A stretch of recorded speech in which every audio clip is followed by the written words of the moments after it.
Jacob here. Today we're going to be working on this here 1500 Kawasaki 4-stroke. In the last video you saw me and Josh, we both have 1500s. His is the supercharged one, mine is NA. This engine is pretty much a total piece of crap, but I'm rebuilding it anyways. I've been cleaning up the bottom end. Here it is, the 1500 bottom end 15F Kawasaki.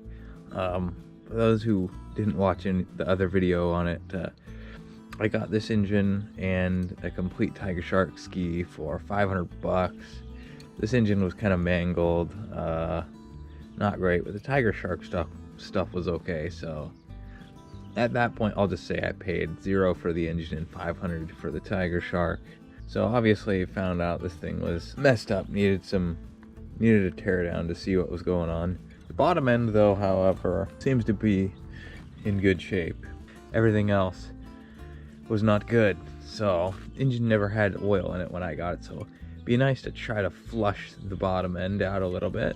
When I took the cylinder off, some of the nasty corrosion in there kind of lingered into the case. So I went ahead and got some old gas and just kind of sloshed it through, and then I was like, okay, how the heck do you change the oil on these?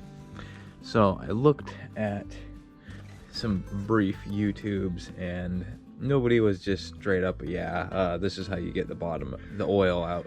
So I just looked at it for 2 seconds and like, okay, here we go. Pull the dipstick out, which is, looks like this. So just pulled that out and there we go. So I had to get new pistons and cylinder, so I ended up going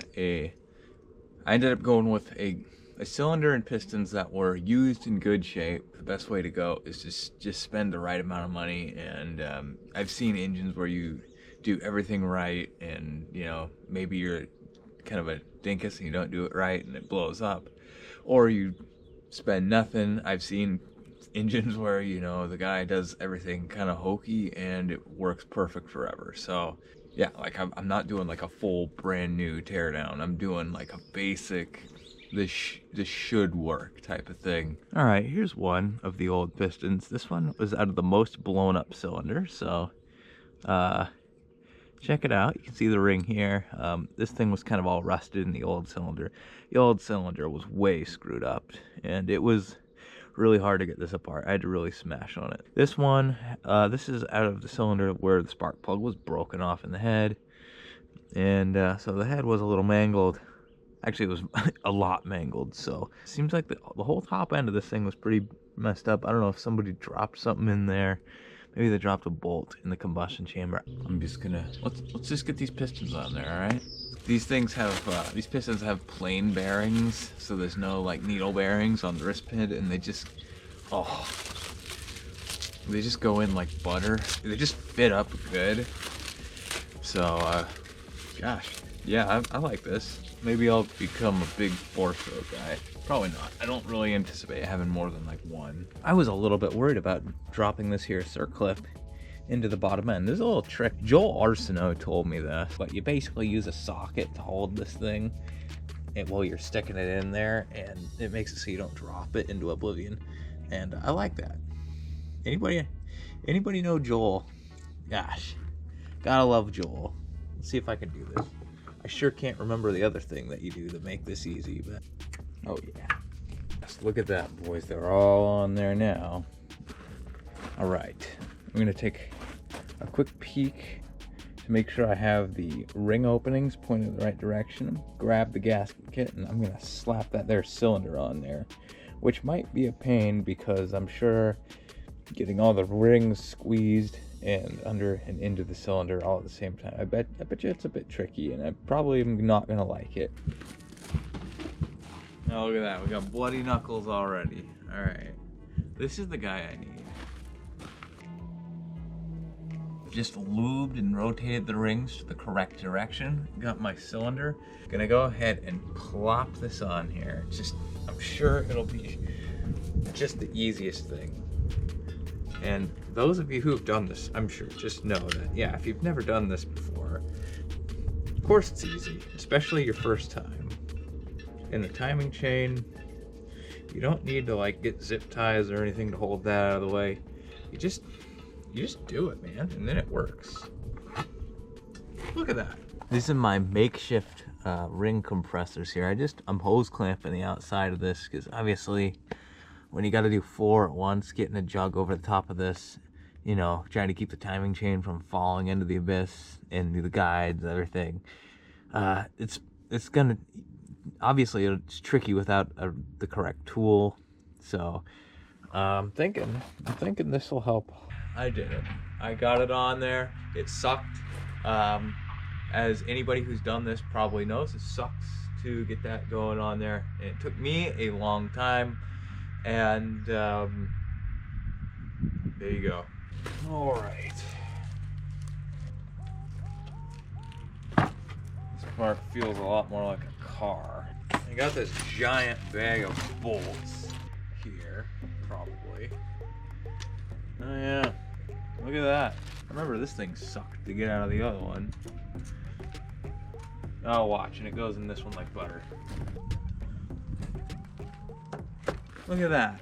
It's practically all done.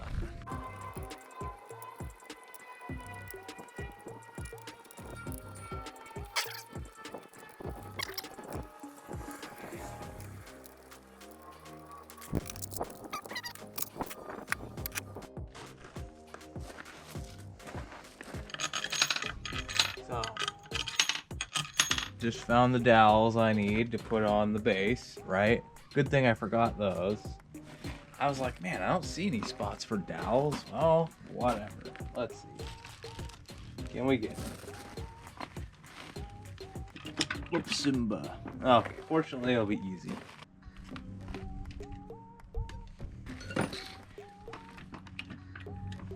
Checking under these buckets, making sure we got a shim under all of them. Sometimes the buckets will come up and the shims will pop out if you have the cams out.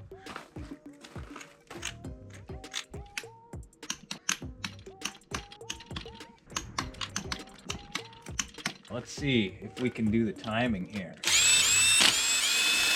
Who thinks I'm smart enough to be able to figure out how to do the timing on this? I think we want this line to be poking towards the case half. Does that look right? Maybe. We have, is this an exhaust? Yes. Put the exhausty on there. There's like marks on these things that go flat to the head. It says exhaust this side, intake this side, so. I mean, when you do this stuff, there should only be one way you can do it.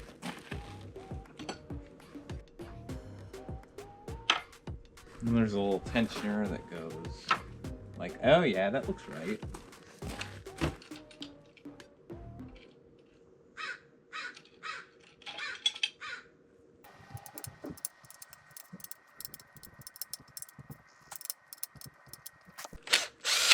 All right, now the book page that I saw said you could turn it counterclockwise and make sure it all looks good.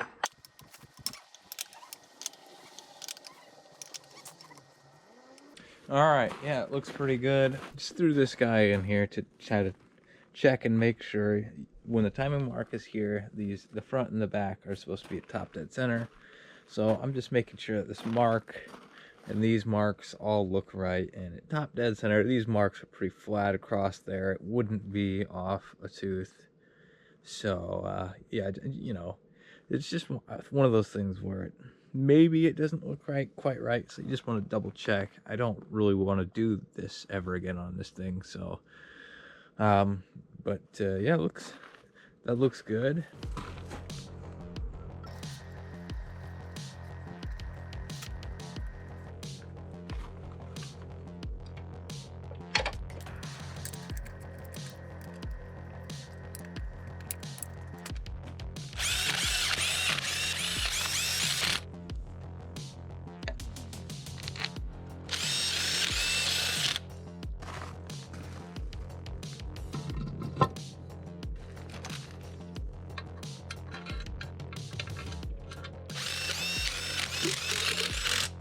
Somebody is asking, why are you getting a 4-stroke engine?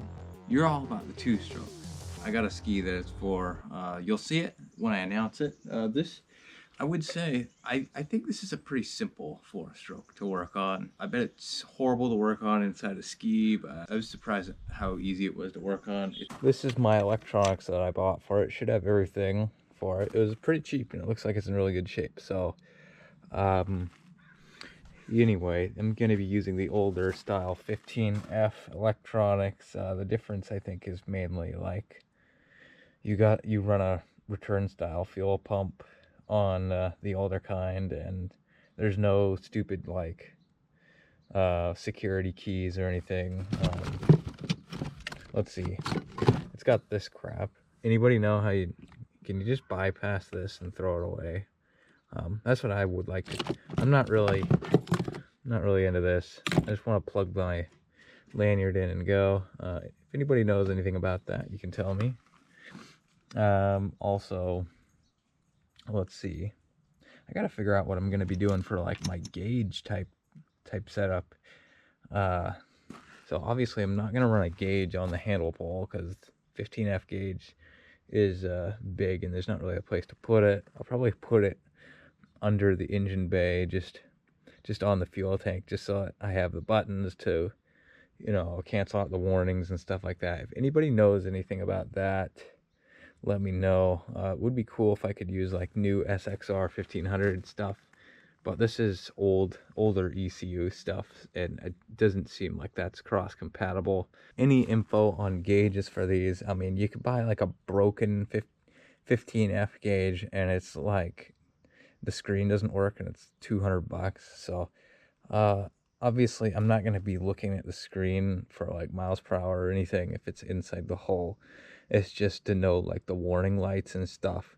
So and also I can get ultra gauges that appear like they might plug into this. So if anybody knows anything about that, I told a couple of you guys what I'm putting this engine in, but I'll leave it for another video where I really tell you what's going on with it. For my fuel pump, I am planning to just kind of make my own setup and run a return style and buy like a universal fuel pressure regulator and just set it whatever this thing is supposed to have. Yeah, I think for like the fuel gauge and stuff, I'll just jump it so that it thinks it's full all the time, so that I won't get any nonsense with that. I'll just have to keep an eye on the fuel level. And like I said, I got like maybe $1,000 into this whole setup, so if it totally is a dog, then whatever. I mean, it's not like I lost a bunch of money if it blows up or whatever. I mean, I don't think it will, but all right, here it is, the Budget 15F, Budget 1500.